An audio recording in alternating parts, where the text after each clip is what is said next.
나를 아시네. 내 모든 삶 주가 만지시네. 주님 앞에 예배하는 이에게 그 은혜를 부어주시리. 주님만이 온 땅의 소망, 내 삶 속에 유일한 자랑이라. 주님 앞에 기도하는 이에게 그 은혜를 부어주시니. 그 은혜를 부어주시니.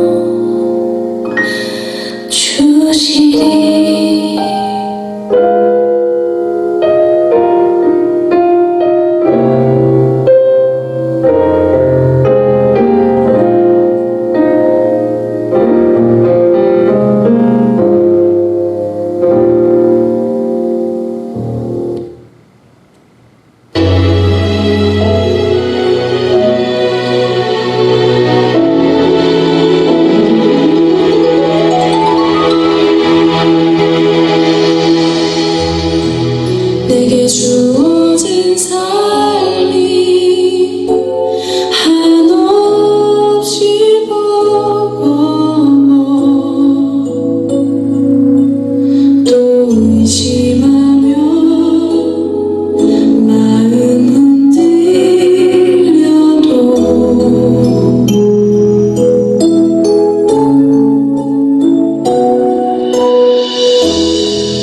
내게 주어진 삶은 주님의 것이라.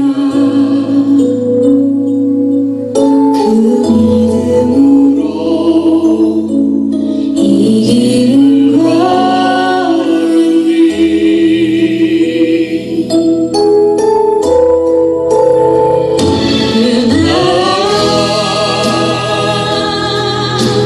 주가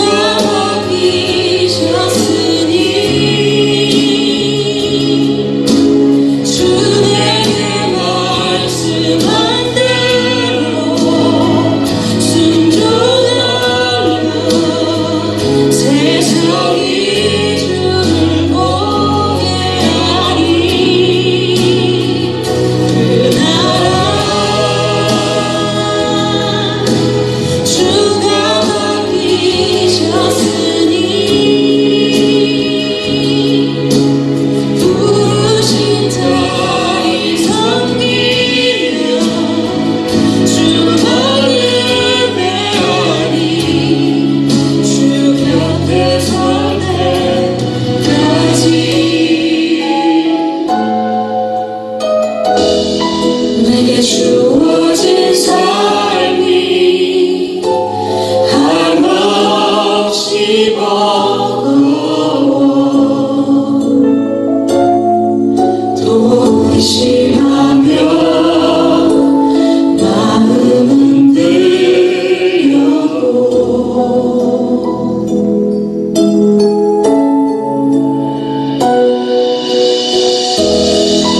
내게 주어진 삶은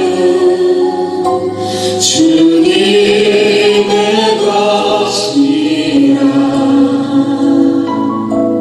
그 믿음으로 이 길을 걸으리.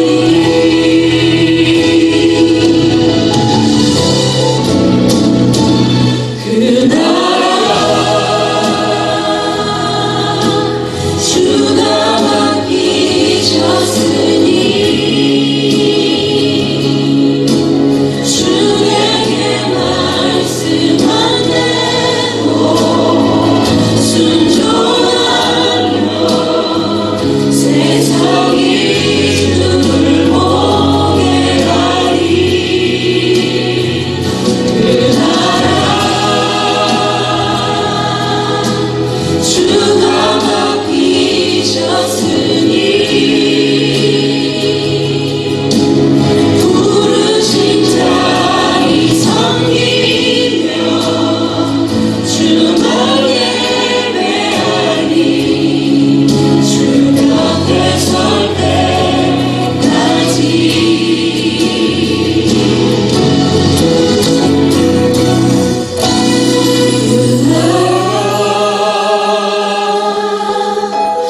몸에 무슨 소망이 있나, 이 삶에 무슨 희망이 있나. 아무것 의지할 것 없네. 예수의 보혈 그것뿐일세. 서러워 울던 날도 애타게 목말랐던 날도 이제는 모두 잊을 수 있네.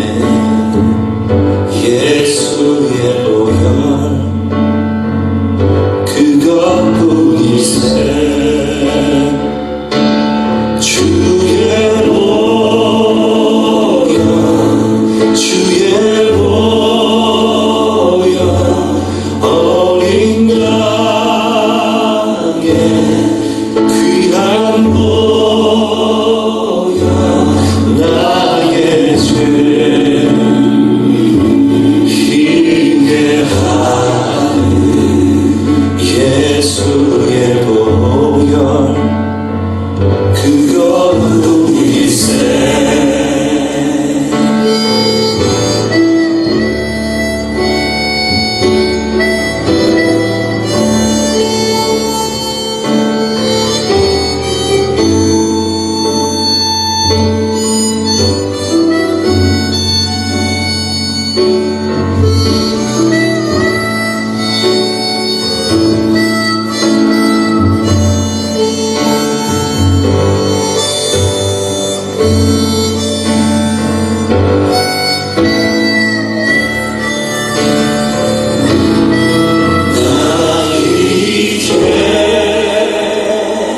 담대하게 나가네. 예수의 보혈 공로로 이제는 의지할 것 하나도 예수의 보혈 그것뿐일세.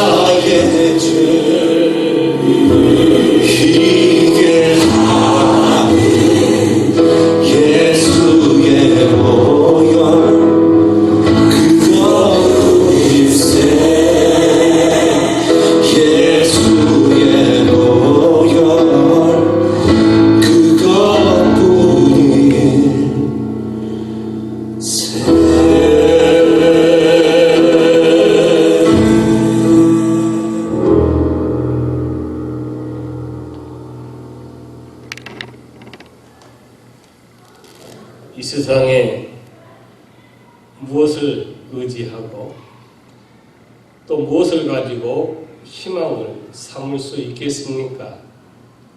우리에게 오직 예수의 보혈, 그 하나님의 은혜인 것입니다. 오늘 또 그 하나님을 함께 예배 드리겠습니다. 기도하겠습니다. 아버지의 사랑으로 은혜로 생명을 우리에게 연장해 주신 아버지 하나님, 예수 믿음으로 구원받게 하시고 오늘도 코로나19로 인해 각 처소에서 영상으로 예배하게 하심을 찬양하며 감사드립니다. 모두 영과 진리로 예배하게 하시고 성령의 임재가 가득하게 하옵소서. 가로속히 모두 모여 기쁨으로 찬양하며 예배하기를 소원합니다. 변함없이 지켜주시고 성장케 하셨으며 큰 일하게 하신 것 감사드립니다. 하지만 여기서 멈추지 않게 하옵시고 더 큰 하나님의 역사를 이루어가는 초대 교회가 되게 하옵소서. 지친 영혼들에게 새 힘 주시고 무거운 진 자들은 쉬게 하시고 소망 없이 멸망의 길을 가는 이들에게는 참 소망을 전하는 복음의 전초 기지가 되게 하옵소서. 각 처소에서 병상에서 영상으로 예배하는 이들 모두에게 동일한 은혜를 주옵소서. 이 시간 찬양하고 또 말씀 전하는 이 종에게 성령의 능력을 부어 주셔서 힘있게 전하게 하시고 영육간의 치료와 회복의 역사가 나타나게 하옵소서. 예수님 이름으로 기도하옵나이다. 아멘. 찬송가 5장을 드리겠습니다.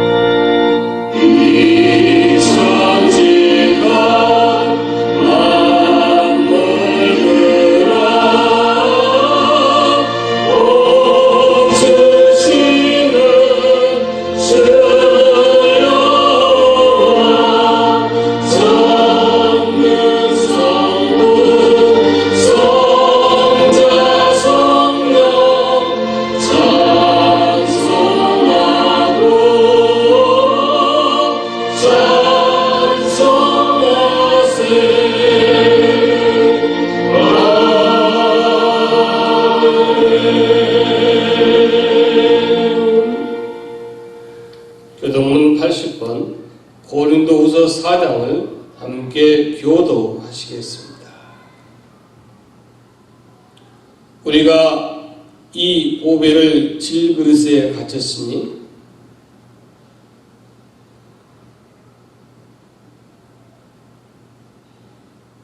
우리가 사방으로 우겨쌈을 당하여도 쌓이지 아니하며 박해를 받아도 버림받지 아니하며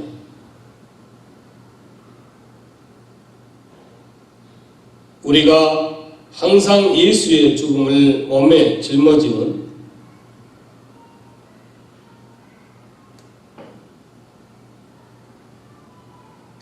우리 살아있는 자가 항상 예수를 위하여 죽음에 넘겨짐은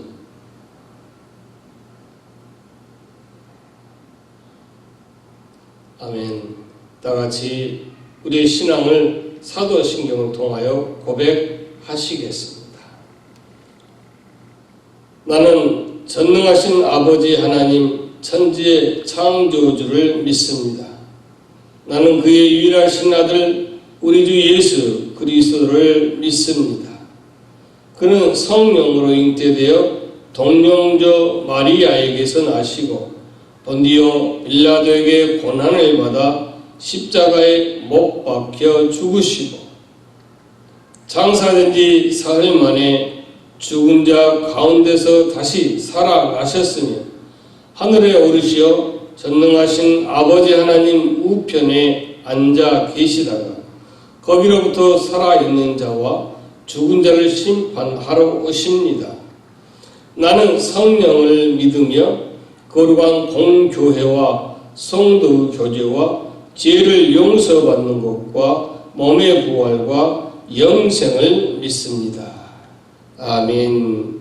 찬송가 179장을 함께 부르겠습니다.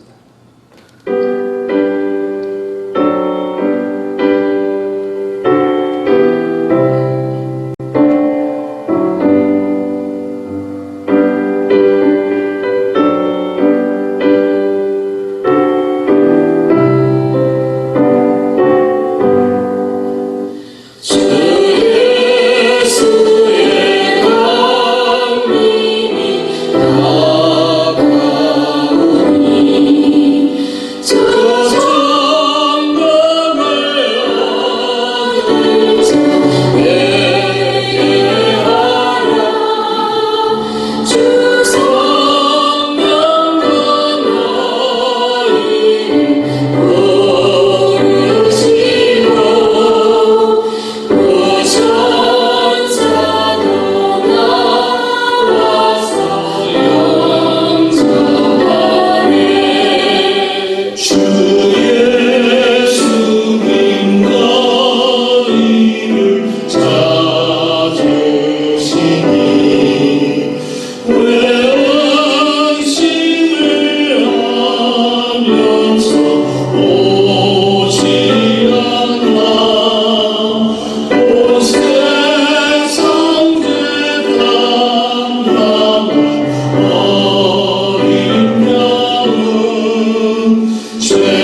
가르쳐주신 주기도문을 함께 기도하시겠습니다.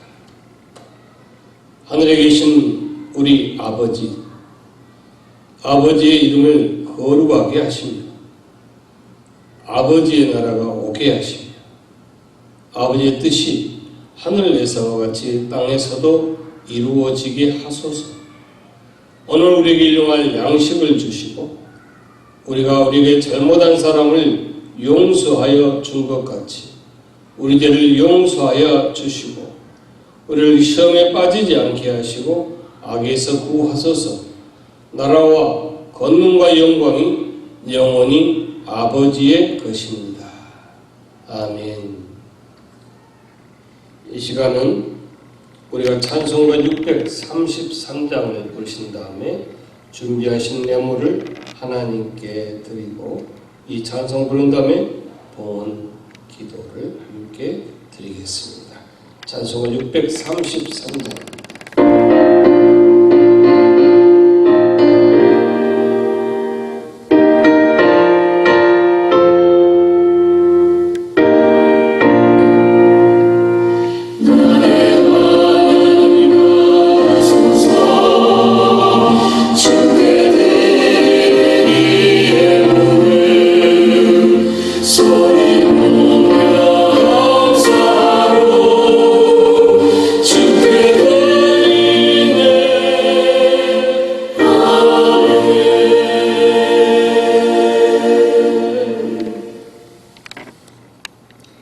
오늘도 하나님을 예배하는 아버지의 자녀들, 하나님 은혜와 하나님 사랑으로 살아가고 있음을 믿음으로 고백한 아버지의 백성들이 예배를 드리며 또한 이 시간 예물을 올려드립니다.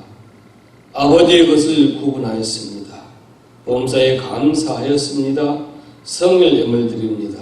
성교와 건축과 여러가지 기도 제목과 여러가지 내용을 담아드리는 예물들, 그들의 마음, 그들의 가슴 있는 그 눈물, 한숨, 염려 모든 것까지 아버지 하나님 원하는 뜻대로 되어지기를 원하는 그 믿음과 그 소망을 하나님 흠양하시고 오늘 또 하늘문을 여시어 그들의 초소와 그들의 출입과 그들의 한 모든 일들 위에 한없는 은혜와 사랑으로 복된 것들로 채워주시고 허락하시고 꼬인 문제는 풀어주시고 병상은 치유의 역사와 또 모든 답답한 일과 늘 가슴 아픈 그 일들의 염려 있는 곳에는 평안을 주시기를 아버지 하나님 구하옵나이다. 드린 자의 가정과 자녀와 손길과 그들의 일터와 그들의 모든 그 처소 위에 하나님 은혜를 주셔서 이전보다 더 확장되어지는 것에 늘 감사하며 그 감사에 아버지 하나님의 주신 은혜를 깨달아 간증하며 살게 하시고 또 드리지 못하는 손길과 믿음 환경 조건에도 동일한 은혜 주시되 그들도 드릴 수 있는 믿음과 조건과 환경도 허락하여 주옵소서. 아버지 이들이 이 땅에 살면서 아버지께서 필요한 모든 걸 주심을 믿고 또 체험한 그 모든 일들을 기억하며 그 하나님을 찬양하며 아버지 살게 하옵소서. 주님 바라기는 간섭하여 주셔서 이 영을 사용할 때마다 하나님 나라와 그 교회에 사용되도록 늘 함께 하옵소서. 예수님 이름으로 기도하옵나이다. 아멘.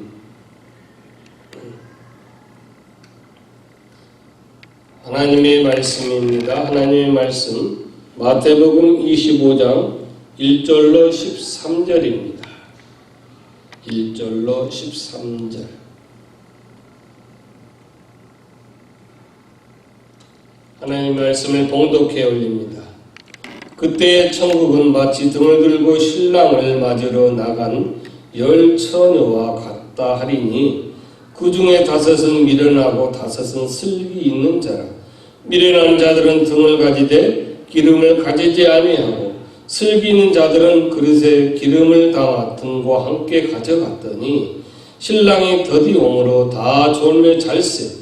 밤중에 소리가 나되 보라 신랑이로다 맞으러 나오라 하매 이에 그 처녀들이 다 일어나 등을 준비할세 미련한 자들이 슬기 있는 자들에게 이르되 우리 등불이 꺼져가니 너희 기름을 좀 나눠달라 하거늘 슬기 있는 자들이 대답하여 이르되 우리와 너희가 쓰기에 다 부족할까 하노니 차라리 파는 자들에게 가서 너희 쓸 것을 사라 하니 그들이 사러 간 사이에 신랑이 오므로 준비하였던 자들은 함께 혼인잔치에 들어가고 문은 닫힌지라. 그 후에 남은 처녀들이 와서 이르되 주여 주여 우리에게 열어 주소서. 대답하여 이르되 진실로 너희에게 이르노니 내가 너희를 알지 못하노라 하였느니라. 그런즉 깨어 있으라. 너희는 그 날과 그때를 알지 못하느니라. 아멘. 주신 말씀을 통하여 하나님 주신 은혜를 또 받기를 원하며 찬송가 우리 637장을 부르신 다음에 함께 말씀을 상고하겠습니다.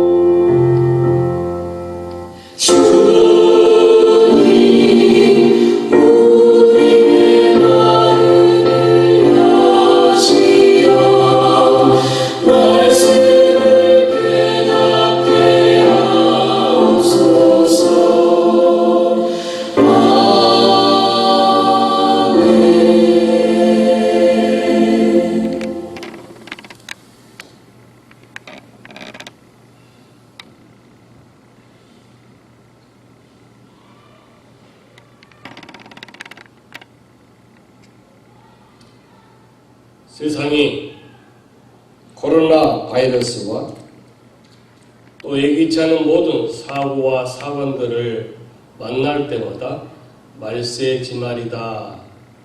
주님 곧 오시겠다. 주여 어서 오시옵소서. 그러한 설교와 그런 말들을 많이 하는 세상을 살고 있습니다. 하여 오늘 이 본문의 이 열처녀를 통하여 열처녀가 준비하였던 기름과 다 떨어져 버린 그 기름, 과연 열처녀의 기름은 무엇인가 한번 생각해 보기를 원합니다. 본문의 내용을 이해하기 위해서는 먼저 그 당시 이스라엘의 결혼 풍습을 우리가 알아야 됩니다. 이 한국 사회에다 보면 이렇듯 부여와 고려, 옥조, 동해 이 사만이 이렇게 있지 않습니까? 근데 이 고구려에 보니까 이 소옥제라고 하는 이 결혼 풍습이 있었습니다.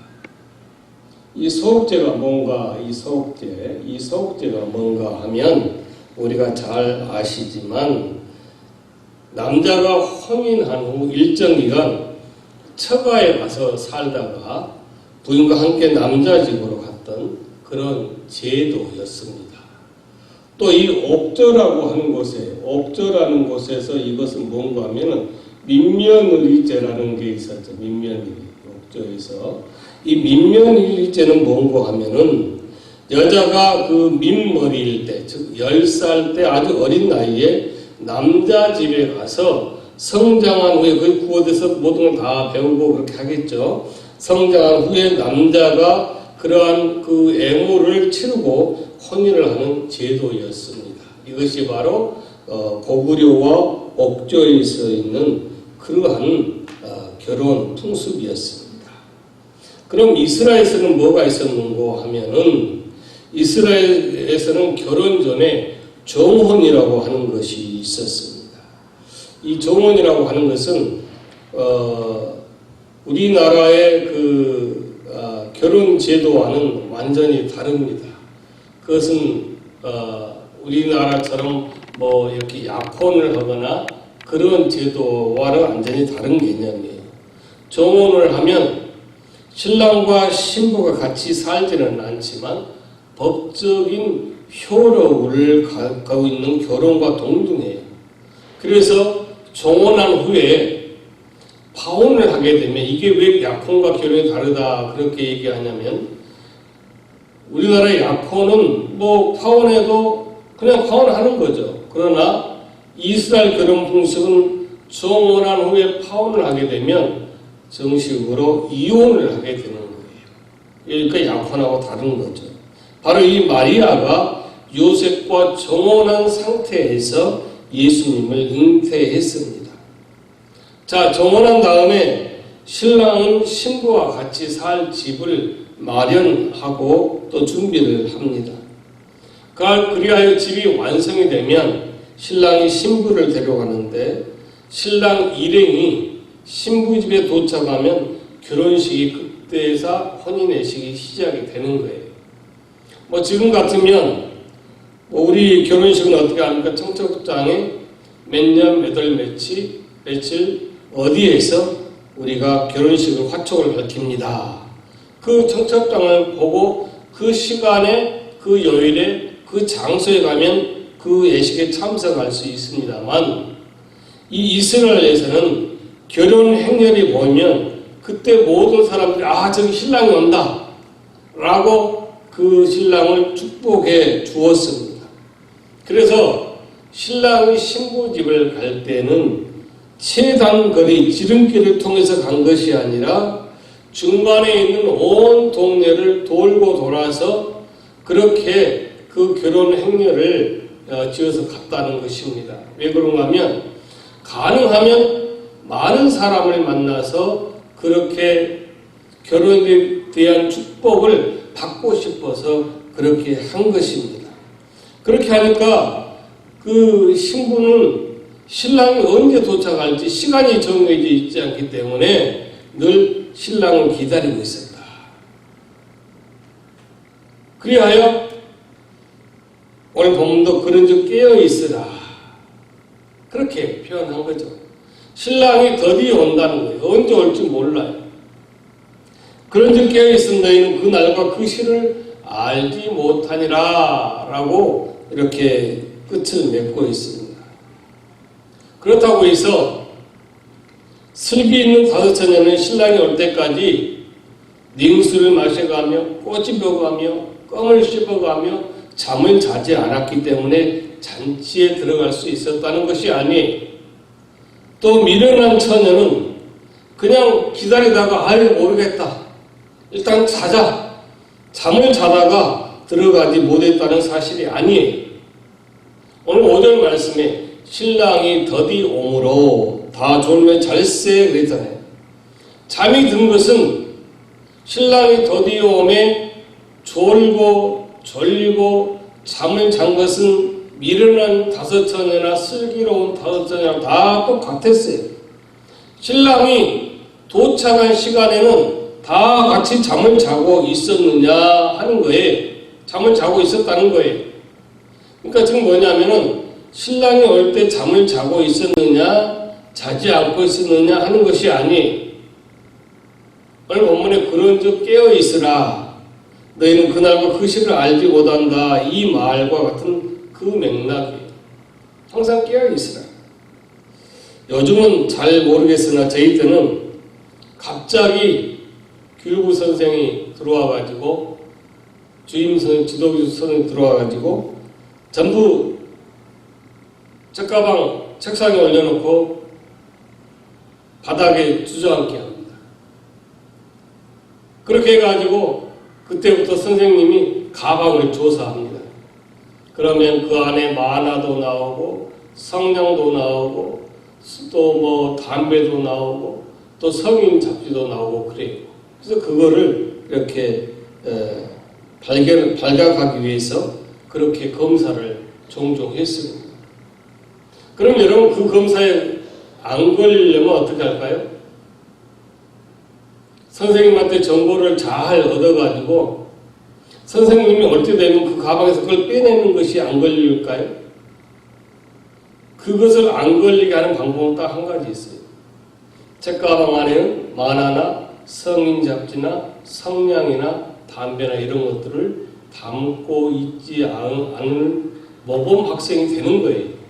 즉 담배를 안 피워야 되고 그런 것들을 피해야 되는 것이에요. 그러면 본문에서 말하는 항상 깨어있는 것, 그것을 말씀하는 거예요. 그러니까 항상 깨어있다는 것은 그 잠시만 피하고 그 잠시만 모면하는 것이 아니라 항상 그 모든 것들을 하지 않는 것이 뭐다? 깨어있다 하는 거예요. 그래서 오늘 본문에 보니까 기름을 준비한다, 이것이 뭔고 하면은 바로 깨어있다 이 말이에요. 특정의 시간에 주목해서 그 시간에 정신을 차리라는 뜻이 아니에요. 이쯤 되면 오겠지, 신랑이 오겠지 하고 깨어있는 그런 맥락이 아니라는 사실입니다. 그러니까 그때가 신랑이 더디 오는데 신랑이 오는 때가 언제인지 상관없이 늘 그 수준이 그 모범 신앙인이 되어야 한다 이거예요. 언제 오든지 간에 나는 주님을 기다렸습니다라고 할 수 있는 성도가 되어야 한다는 사실입니다. 마태복음 24장에 보니까 예루살렘의 멸망과 이 세상의 종말을 말씀하시고 계속 마태복음 25장에 이어지고 있습니다. 그러니까 본문은 언젠가 이 세상의 종말이 있으니 미리 대비하지 않으면 이 세상 마지막 날에 이스라엘 예루살렘 성이 무너진 것처럼 그 멸망을 겪었던 것 같은 심판을 겪게 된다. 어떻게 대비를 해야 되느냐 하면 혼인잔치에 참석하기 위해서 등에 기름을 준비하고 처녀 같은 그런 모습이 되어야 된다. 기름이 준비되어 있으면 신랑이 언제 오더라도 혼인잔치에 들어갈 수 있다. 그런 말이에요. 그러니까 항상 우리가 있는 것은 졸리면 자는 거죠. 문제는 뭐가 있어야 된다? 항상 기름이 있어야 된다. 그래서 오늘 본문에 이 기름이 무엇인가를 우리가 생각해 보자 이거예요. 성경에 성령에 대해서 이 기름으로 표현한 것이 있어요. 신약 성경만 봐도 바람, 불, 물, 기름, 또 인침, 또 검, 비둘기 이렇게 한 7가지로 이렇게 성령을 의미하고 있어요. 성경 여러 곳곳에서 기름을 성령으로 상징해요. 그래서 우리가 성막을 알지만 성막의 모든 금으로 이렇게 휘장이 되어 있잖아요. 벽이. 그리고 그 안에 뭐가 켜있죠? 금촛대. 그러면 그 금촛대를 통하여 빛이 사방에 비치게 되잖아요. 환하게 된다 이거죠. 근데 그때에 이 금촛대에 불이 꺼지지 않도록 항상 검사하는 일이 뭐였는가 하면 제사장이 맡은 일 중에 하나였어요. 항상 기름을 있나 없나 보는 거예요. 그래서 우리가 늘 그런 성령의 조명 아래 있는지 늘 스스로 확인해야 된다 이거예요. 그런데 자 여기서 또 여러분 잘 들으시기 바랍니다. 대부분이 본문의 기름을 성령이다 그렇게 설교를 하고 가르치는 일들이 왕왕 있습니다. 그러면 왜 그것이 잘못 이해한 말인가를 제가 말씀해 드리겠습니다. 지혜로운 5처녀는 혼인잔치에 들어갔다. 그들은 성령이 충만했기 때문이다. 미련한 5처녀는 혼인잔치에 들어가지 못했다. 왜? 이 기름, 성령이 충만하지 못했다라고 설교하고 가르칩니다. 근데 여러분, 우리가 성령 충만한 신자가 되어야 하는 것은 맞습니다. 하지만 공부를 못해도 너는 공부 못하니까 학생이 아니야. 그렇게 하는 학교는 없어요. 1등에게도 학생, 전교 꼴등에게도 학생, 그렇게 얘기하지 않습니까? 성령 충만하지 않는다는 이유 때문에 너는 신자가 아니야 라고 하지 않습니다. 성령 충만하지 않다는 이유로 구원받지 못할까요? 아니. 무엇보다 본문 내용 중에 미련한 처녀들이 슬기는 처녀들에게 기름을 좀 빌려달라 애걸복걸 사정하고 있는 장면이 나오죠. 그런데 기름이 성령으로 그렇게 이해하고 그렇게 말씀한다면 맞지가 않잖아요. 어떻게 성령을 빌릴 수 있나요? 생각해 보세요. 성령을 빌려주기도 하고 빌리기도 하고 그렇게 이해를 해야 될까요? 성경 여러 곳곳에서 기름이 성령을 상징한다고 해서 성경에 기름이라는 것이 나올 때마다 이것은 성령이야. 그러니까 성령을 말씀하고 있어라고 이해하고 그렇게 설교하고 가르친다면 잘못된 것이라는 거예요. 자, 누가복음 10장 25절 37절 선한 사마리아인에 대한 비유를 알지 않습니까?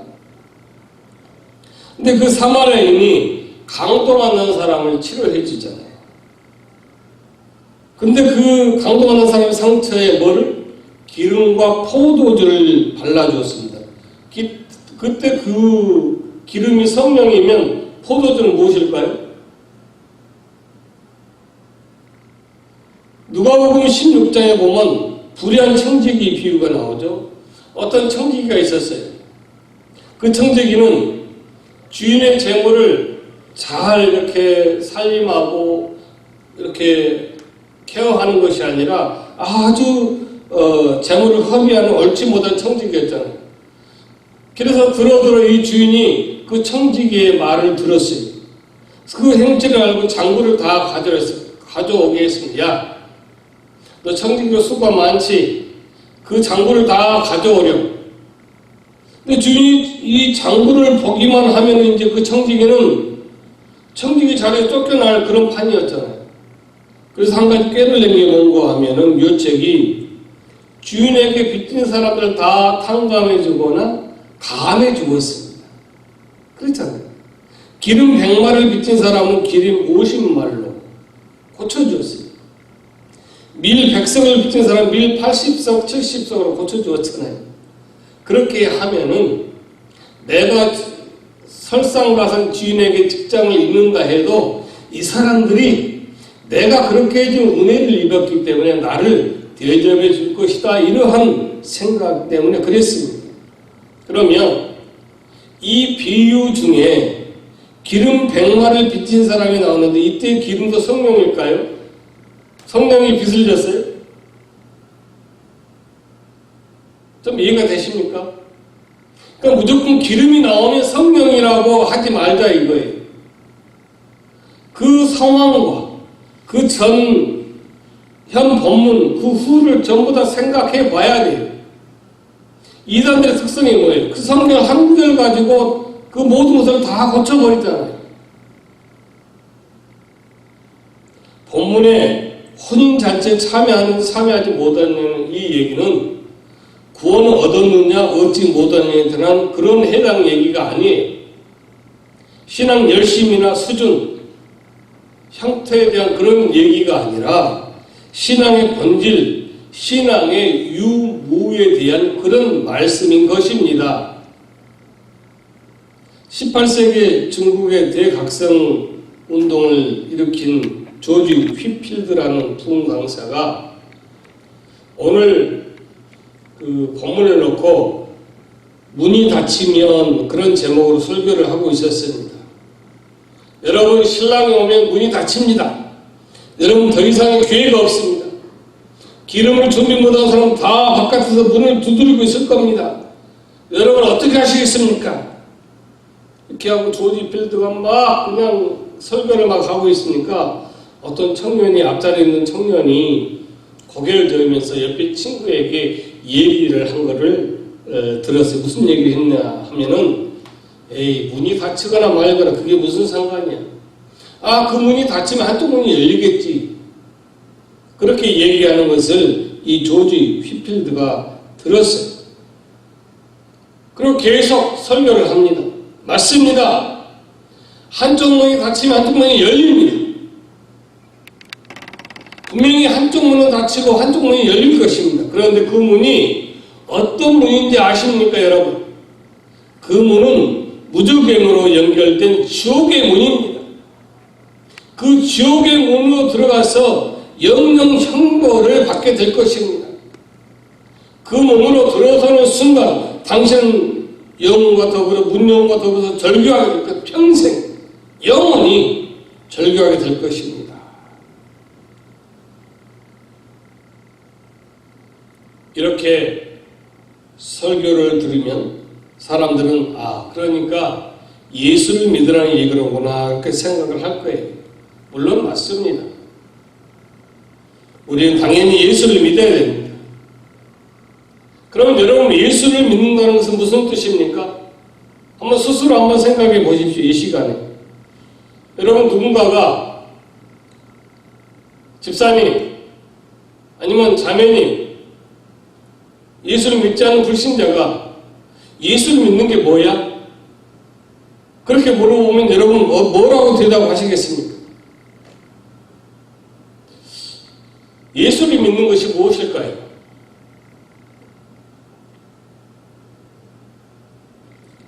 예루살렘 성전이 왜 무너졌습니까? 구약에 나타난 율법이나 제사제도 다 주님을 나타내기 위한 그런 것이었잖아요. 우리가 성막 공부를 통해서 얘기했잖아요. 그렇죠? 결국 그것은 주님을 예표하는 거예요. 율법이나 제사는 형식이고 주님이 그 내용이에요.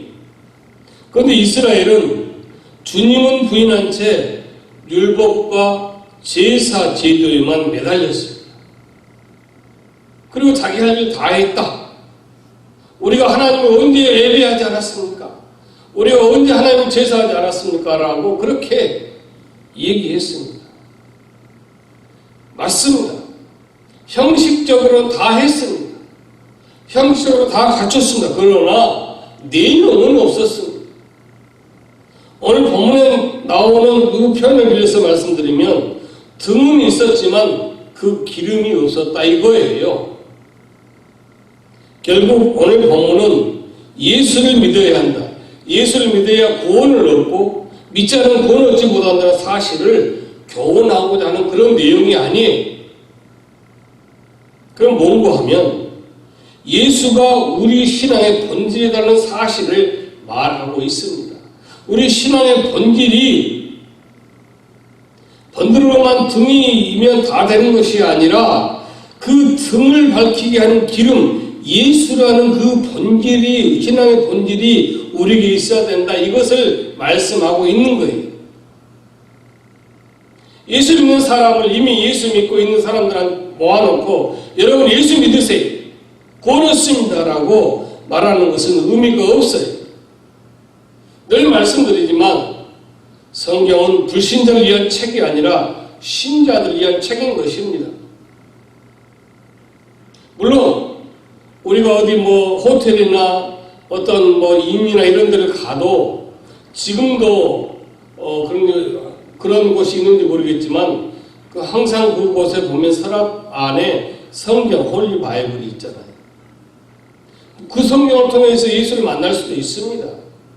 그러나 원래적인 것은 예수 믿지 않는 사람이 보고 예수를 믿으라는 그런 어떠한 핵심보다는 이미 예수를 믿는 사람들이 예수 믿고 나서 어떻게 살아야 하는가를 그걸 말씀해 주고 있어요. 사실 예수를 믿는 사람들도 제대로 읽지 않은 성경을 예수를 믿지 않은 사람들이 성경을 읽겠어요?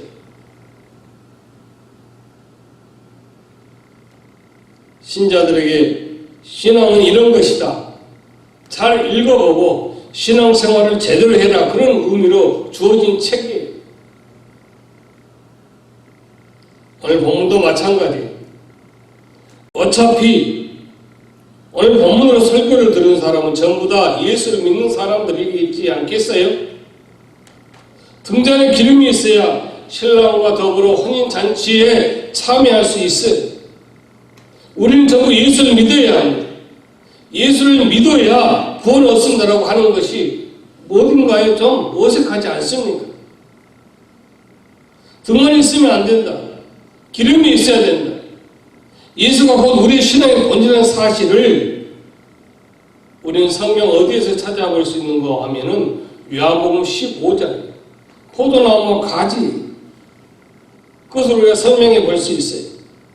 자, 등불이 기름으로 자기의 존재 근거를 삼는 것처럼 가지는 나무에 붙어 있는 것에 자기의 존재 근거를 얘기할 수 있어요. 가지가 아무리 튼실한 가지가 있어도 이 나무에 붙어 있지 않으면 존재 근거가 어디에 있어요? 예수를 믿는다는 얘기가 바로 이런 뜻이에요. 늘 예수와 함께 붙어 있는 거예요. 예수가 하나가 되어 있는 거예요. 즉 예수를 믿는다는 것은 말로 하는 것뿐이 아니라 그다음 뭐예요? 늘 나무에 가지가 붙어 있듯이 나와 예수와 혼연일치가 되어서 하나가 되어 동행하고 있다. 예수와 함께 살아간다. 그 말씀이에요.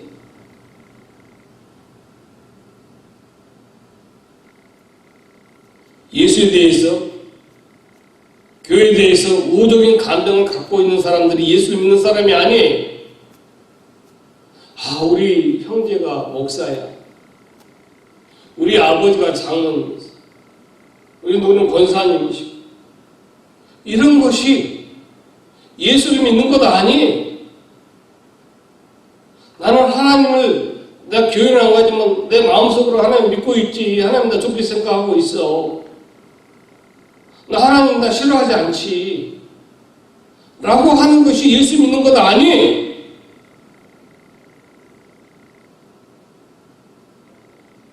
그 사람의 모든 것이 예수와 연결된 사람, 예수로 말미암아 나는 모든 것을 공급받고 살고 있다라고 하는 사람이 예수를 믿는 사람입니다.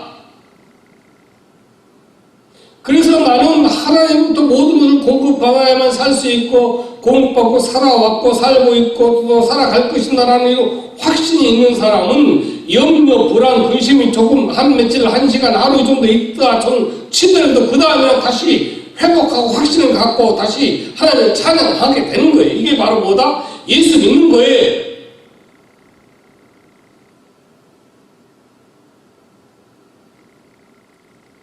간혹 예수를 믿으며 세상을 살아가는 문제가 불편하다고 말을 하고 합니다. 왜 그런가 하면 예수 믿으니까 해서는 안 될 일이 너무 많다고 얘기해요. 자유가 없다고 하는 사람도 많습니다. 자, 여러분, 포도나무에 가지가 줄기에 붙어 있으면 포도가 열리잖아요. 그렇죠? 가지가 아무리 나는 포도를 열고 있지, 지금 열매를 맺고 있지만, 나도 저 배나 저 사과나 좀 대신 좀 이 가지가 열렸으면 좋겠다라고 그러한 생각을 한다고 그렇게 원한다고 해서 사과나 배가 열리는 법이 없어요. 근데 우리는 그런 식으로 신앙생활을 하더라 이거예요.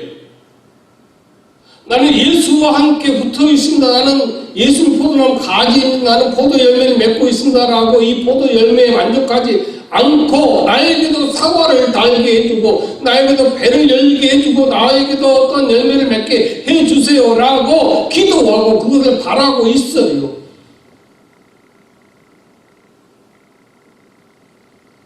예수를 믿으면 세상 사람들 불편하는 얘기가 바로 내가 포도나무인 것을 모르고 엉뚱한 것에 관심을 갖기 때문에 그렇습니다. 나는 예수 믿는 사람이라는 것을 그냥 예수 믿는다 말을 했지만 나는 예수 믿는 사람이 아닌 거예요.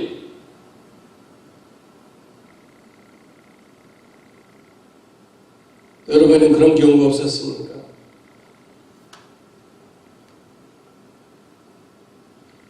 그럼 저는 앞으로 줄기에 꼭 붙어 있겠습니다, 주님. 늘 예수님 포도나무에 가지로 늘 붙어 있겠습니다. 그 대신 저에게 사과나 배가 열리게 해주십시오라고 하면 뭐라고 해야 될까요? 우리는 그렇게 기도하고 있어요.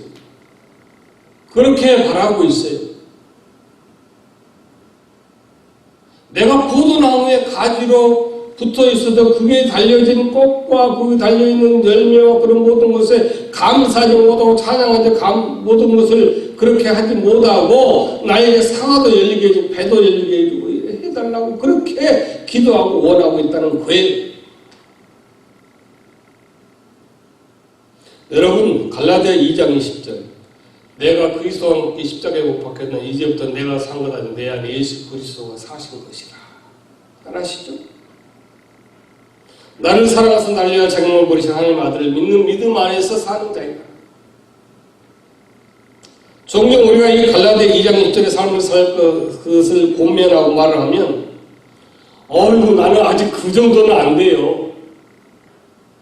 무슨 말씀이세요? 나는 그 정도 안 돼요. 라고 그렇게 무슨 경지에 무슨 수준에 올라야 되는 사람으로 생각해요. 그렇게 얘기해요.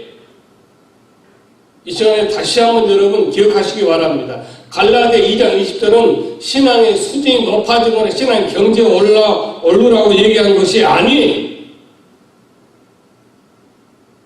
바울이 갈라디아서를 쓴 이유가 뭡니까? 갈라디아서는 복음을 설명하기 위해서 쓴 책이에요. 자, 사도 바울이 갈라디아 교회를 세운 다음에 이제 바울은 또 다른 지역에 가서 복음을 전하고 이렇게 사역을 하고 있는데 갈라디아 교회에 대한 소식이 자꾸 들려와요. 근데 그 교회 내에서 복음과 율법의 갈등이 자꾸 있다는 거예요. 복음과 율법의 갈등. 그래서 구원은 율법을 지켜서 얻는 것이 아니라 믿음으로 얻는 것의 사실을 설명하기 위해서 쓴 책이 갈라디아서 책이에요. 결국 갈라디아 2장 20절 말씀도 상당한 경지에 오른 사람들 수준의 높은 신앙을 설명하기 위한 그런 말씀의 구절이 아니라 우리가 얻은 구원을 설명하는 그런 구절이에요. 우리가 구원 얻은 사람은 우리 사잖아. 신앙의 경지와 수준이 높고 낮으면 그런 것이 있어야만 깨닫는 것이 아니라 우리는 다 구원 얻었잖아. 그럼 그런 사람을 위한 그런 말씀은 구절이라는 거예요. 우리는 율법을 지켜서 구원 얻는 것이 아니라 은혜로 구원 얻었다. 은혜로 구원 얻은 사람이 어떤 사람이냐 하면은 바로 이런 사람이다. 이것이 뭐냐? 갈라디아 2장 20절이에요. 이제 내가 사는 것이 아니다 이거예요. 그리스도와 함께 내가 이미 죽었어요. 그리스도와 함께 내가 함께 살았어요. 그리고 내 안에 누가 살아? 내가 아니라 예수가 살아요. 예수. 나를 사랑하사 나를 위하여 자기 목숨 거신 하나님의 아들 그 믿음으로 사는 거예요. 이것이 갈라디아 2장 20절이요. 누구든지 성령의 그 임함을 통해서 예수 그리스도를 통하여 믿음을 얻고 구세주 고백한 사람은 누구나 이렇게 살아야 한다. 이것이 믿음이다라고 한 말씀이 뭐다? 갈라디아 2장 20절 말씀이에요.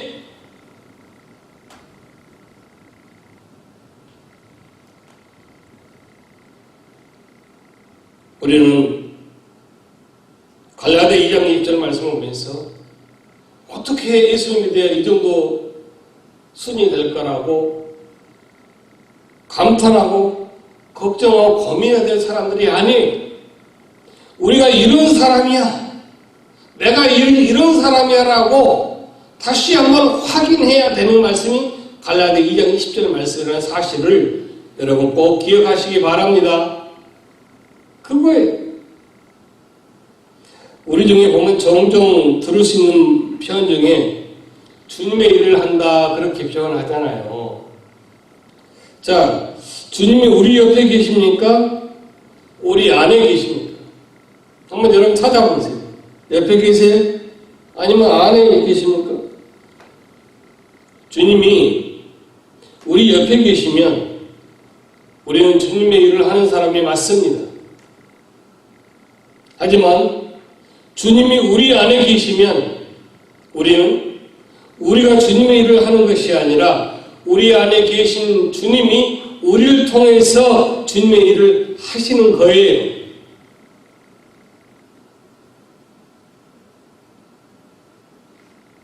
그런 내용을 가리켜서 갈라디아 2장 20절은 내가 그리스도와 함께 십자가에 못 박혔다. 이제 내가 산 것 아니라 오직 내 안에 그리스도가 사신 것이다라고 그렇게 고백하고 그렇게 얘기하는 거예요.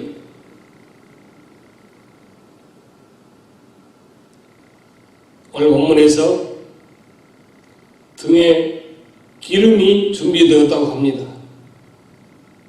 즉 그 말씀은 언제나 예수를 만난 시간부터 단 한 시간도 주님과 분리되어 있지 않은 사람들을 얘기하는 거예요. 성령이 충만해야 된다는 것이 아니라 늘 주님과 더불어 살아가는 사람이, 기름이 준비되어 있는 사람이, 늘 주님과 함께한 사람들이, 우리 안에 늘 주님이 살아계신 사람들이 바로 기름을 준비한 사람들이에요. 바로 오늘 본문에서 얘기하고 있는 기름이 이거예요. 우리의 모든 것이 주님으로만 말미암습니다.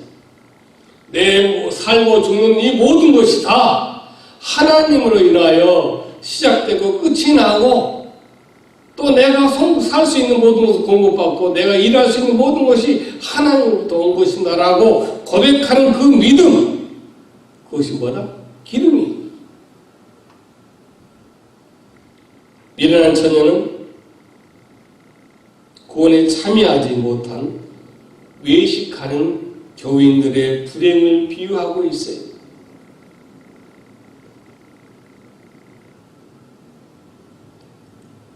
오늘 본문의 등에 기름을 주면 슬기로운 성도들, 처녀가 바로 예수와 함께 있는 자들이에요. 미련한 처녀는 마지막으로 그렇게 외식을 안 하고 교인인 척, 그리고 세상에 나가서는 늘 주님과 떨어져서 주님과 분리돼가지고 세상을 사는 그런 사람, 미련한 다섯 처녀 같은 사람들을 향하여 주님의 마지막 그 시간에 주여 우리가 이제서야 기름을 준비했습니다라고 왔는데 주님은 도무지 너희를 알지 못한다. 판단을 받고 말았습니다. 사랑하는 성도 여러분, 우리는 늘 주님과 연결되어 있는 기름이 있는 성도인 것입니다. 늘 주님과 더불어 살아가는 성도인 것입니다. 포도나무가 가지를 쳐내는 것이 아니라 가지가 스스로 분리되면 죽는 거예요. 우리는 늘 주님과 분리되지 않고 하나가 된, 주님과 함께 더불어 동행한, 늘 기름을 준비한 성도가 되어 주님이 더디어 오시는 그 시간, 그때 신랑이로다 하고 그 문에 들어갈 수 있는 초대 권성 여러분, 또 이 예배를 드리는 여러분 되시기를 주님의 이름으로 권면 드립니다. 기도하겠습니다. 아버지 하나님 감사합니다. 그렇습니다. 나는 하나님의 자녀가 되어서 그 시간 이후부터는 하나님과 늘 더불어 하나님과 분리되지 않고 정말 나무에 늘 붙어있는 가지처럼 주님과 동행하며 내 안에 주님이 사시기에 주님이 나를 통하여 일하게 하시고 그 일을 통하여 내가 살게 하고 나의 영혼이 살고 내 육신이 이 땅에 사는 동안 성도로 살게 하신 그 은혜를 신앙으로 믿음으로 삶에 제사를 드리며 예배를 드리며 그렇게 살아가는 성도가 되게 하옵소서. 신랑이 더디어는 그때 그 시 우리가 알 수 없지만 우리에게 늘 그 기름이 있어 주님과 더불어 살기, 그 믿음으로 주의 나라에 다 들어갈 수 있는 백성 되게 하옵소서. 예수님 이름으로 기도하옵나이다. 아멘.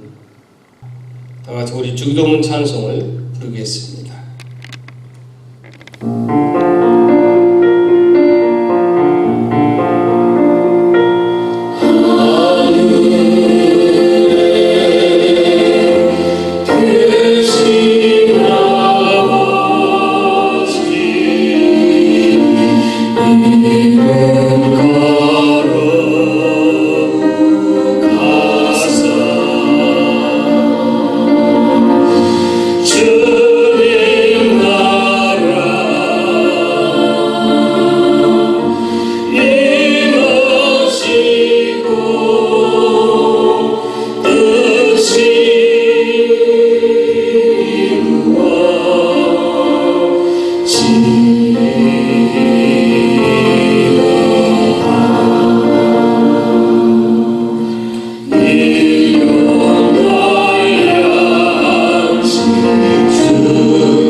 사랑과 망구하신 하나님 아버지의 은혜와 사랑, 성령 하나님의 임재 교통 내주하시니 진정으로 내가 예수를 내 구주로 고백하고 믿는 하나님 외에는 그 다른 것이 없음을 늘 고백하며 확신하는 예수님 어린 양 이름표 갖기를 원하고 가졌음을 확신하고 감사하는 권속들 위해 그들의 병상 위에 가정 자녀 출애기 지경에 또 영원토록 함께 하옵시기를 간절히 축원하옵나이다. 아멘.